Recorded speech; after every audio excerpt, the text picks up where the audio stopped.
Hi, I'm Tim May, and this is my family farm, 1,000 hectares in the north of Hampshire. This is a typical lowland farm based around arable crops, winter wheat, spring barley, oilseed rape. Those sort of crops are very chemical dependent, so we're using chemical fertilisers and pesticides, fungicides, all the other herbicides that modern agriculture is requiring us to use.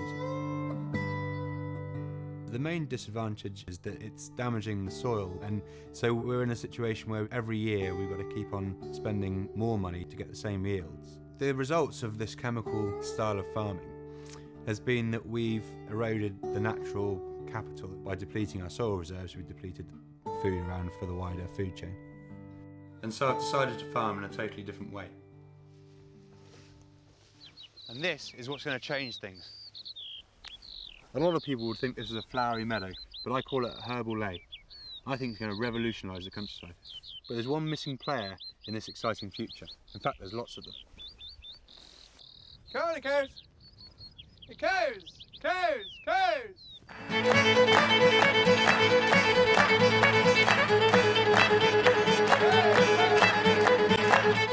I remember when I was young on the farm, there were people everywhere. We had a lot of pigs and a lot of dairy cows, as well as the crops. So what are we loading up here then, Toby? And there's 17, 18 odd people working on the farm. Who's driving the tractor? When I came back to the farm in 2004, me, there were just 2 or 3 people working on the farm. Now who's going to drive the combine? And that was because we'd sold all of our animals, so there were no animals at all, and we were only growing crops. So what's happened to this then? It's just failed, really. This was supposed to have been a wheat crop. We had a really low vigour, I think, in the seed, and the soil got very cold very early. But over the winter it eventually died. So I decided to take a closer look to see what was going on underground.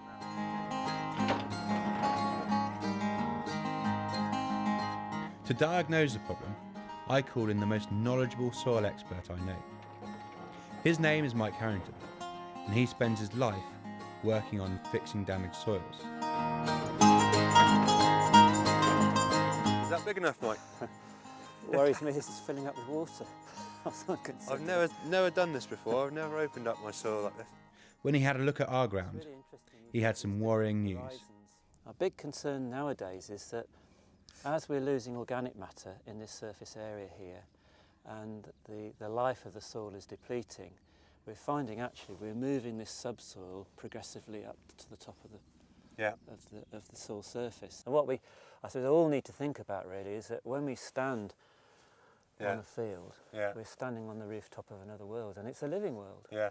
And what we're doing is we've been gradually taking away the infrastructure, and the whole thing is starting to collapse. Yeah. This was the wake-up call we needed. The chemical methods we were using were damaging our soils, our crops, our wildlife, and our profits. I knew there had to be a better way to grow our food. There is. And these are the characters that are going to help. I found that we need to reintroduce the animals back onto the farm, using grazing animals as a tool to recuperate the soil. The essence of the system is we're going to have a 4-year block of pasture and then a 4-year block of crops. And those 4 years of cropping will be benefited because of the pasture producing a lot more nutrition into the system. So today is my weekly check day. I'll go around and monitor the whole farm and see what's going on. Every week I measure the amount of grass that's grown from week to week. That's really important, so I know how much grass I've got to feed my animals. I do this using a special tool that I call a plonker.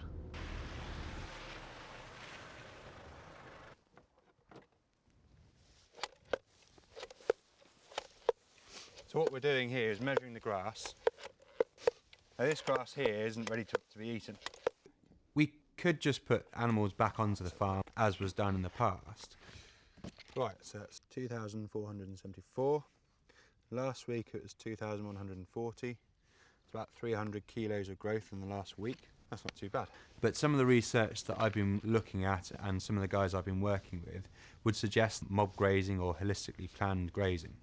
And the concept is we let the grass get quite tall, and by having a tall plant above the ground, that should mean we've got a big root mass below the ground. So this grass is getting pretty much to the top. There's no more for it to grow really now. Let's have a look. And then we bring the animals through. Yeah. So most farmers would say that this is too far gone. It's gone to seed, it's all stemmy, but for me, it's about right. What I want the animals, the cows, to be eating this leafy stuff and to be leaving this stemmy stuff behind. And if we can get that fibre back into the soil using earthworms and the fact that the animals tread that stuff into the ground, then we can build carbon from the top. And that's how we can improve our soils quicker than just saying, let's just put a few cows out in the field and let them wander around all year. This field's about perfect now for the cows to come in tomorrow, and that's what's going to happen. And they're going to get in here and have a whale of a time. We love these flowers, the red clover flowers. They're really sweet. The other benefit of letting these grasses go long and having lots of different species within these grass fields is that we're having much more flowering going on. It's an actual mission that we want the red clover to put its flower out. We want the white clover to flower. And when they flower, they become a much better habitat. And that's a real fantastic side benefit to the way that we want to farm anyway. I hope that there's going to be a massive increase in the amount of wildlife around. But really, the only way we can find that out is to monitor it. So Alice, what have we noticed? I think we're starting to get a really good understanding actually of what you've got here. Bumblebees, earthworms, birds, beetles. So lots of different types of birds? Yeah, 55 different species, Right. ranging from red kite, which of course not so long ago was really rare, right down to things like the linnet. Right. Linnet is one of the 19 birds on the Farm and Bird indices. Okay. It's an index which is used to monitor how farm and birds are doing across the country. Okay. So those birds on that index are really important because they tell us a lot about the state of birds How on many have we got farmland. on You've got that 14 of the 14? 19. So you've got good diversity. Yeah, that's great. What's been the most impressive animal that we've seen so far? Certainly the biggest changes that we've seen have been in the earthworms. Is that right? The earthworms. I think your hidden heroes, the earthworms, and we've seen some really positive results. That's what I like, is all that root matter on the surface. Yeah. I mean, that's, Look at there's this one. one. Look at this one there. You've got That's two in a trowelful. and another one there. They are endogeeic worms, and they live just underneath the soil surface, and they make horizontal burrows. They're sort of dragging things down into the top, and then you get the anesic worms, and they're the big fat worms that you sometimes see on lawns, and they would drag the material down. And certainly in some of the grassland fields, this year we've had a fourfold increase From year one from to year now. one to now. It just shows that you've got a healthy living soil. And I think, for so many years we've just been damaging our soils. We're wanting to get food from it, and yet we've just been damaging them so badly. So the more of these little guys we can actually get back there, the better. And everything that you're doing here, it's just creating Going the ideal right way, conditions for them, definitely. But the real test of the system is whether we're seeing improvements in the soil. The pasture has only been down for 3 years, but might there have been an improvement already? There's only one person to ask, Mike Harrington. And guess what? He needs another hole.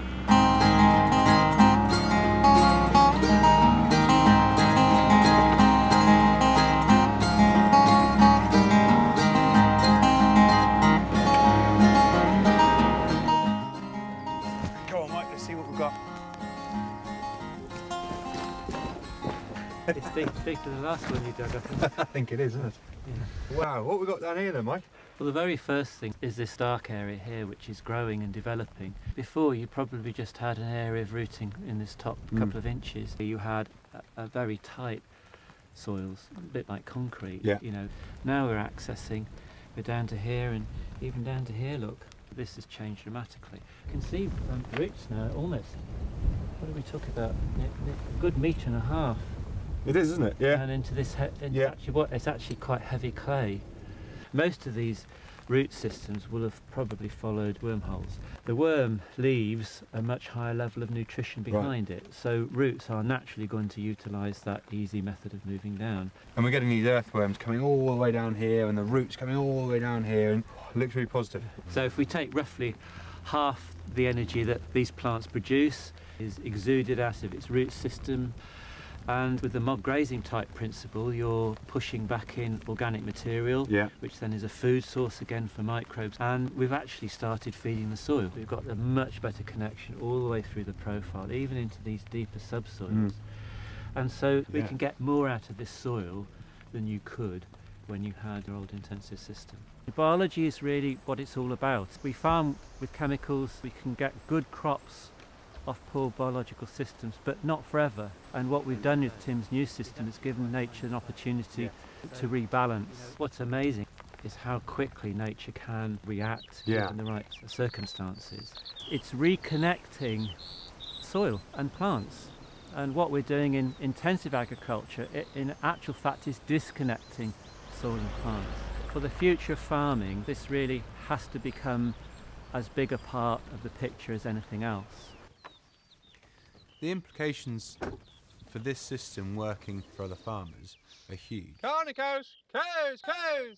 Instead of us thinking as a business, we've got to go and make profit and then, doff our hats a bit to the environment, Here cows. all of a sudden we're creating a business that, by the very nature of how it forms, is supporting the environment. And at the same time, it's allowing the animals to be animals. So the welfare of those animals is much more natural. They're being treated in a way that respects their pigginess or their chickenness. It's allowing cows and sheep to move herds from one piece of ground onto the next. It's allowing the grass to grow how grass should grow, to be periodically grazed and then rested for a long time. Everything's there, and it's all happening in a brilliant, uniform way, sort of holistic. That is the sexy way of putting this. The system that Tim is involved with matters for the future of farming because we're going to create a food source which is higher in nutrition and more sustainable within the whole system of agriculture. We need ambassadors like Tim, somebody that's been brave enough to do something which is really quite radical.